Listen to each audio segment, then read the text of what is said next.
What's up, high levelers? Today we're talking about WhatsApp v2 and what is it, what are the great things that it can do compared to WhatsApp version 1, and how we can use this within workflows to enable branching and do lots of really cool things using HighLevel and WhatsApp. Let's dive right in. So a couple of prerequisites before we get started. Make sure you obviously have WhatsApp purchased and installed on your sub account. You can do that from settings and then WhatsApp.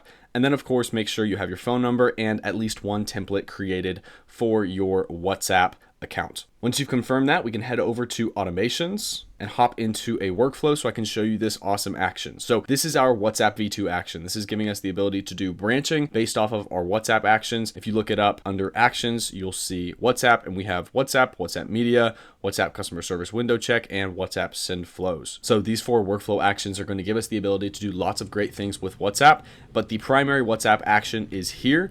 And this is where we can do a lot of great things using this action. So in order to set this up, first select a number. This is a demo number. Then we can select our WhatsApp template. So this is one of those templates that we've already created in our WhatsApp section. We can use this one here. And then depending on the template, it will enable branching and include media URLs if you have media alongside that template, and so much more. So here we've got our branch. We're going to use this right here, and then it branches underneath delivered and undelivered. So the WhatsApp v2 action can track whether or not messages have been delivered to a customer or they are marked as undelivered. So if they're marked as undelivered, you can do things like add tags in order to mark the customer as undelivered.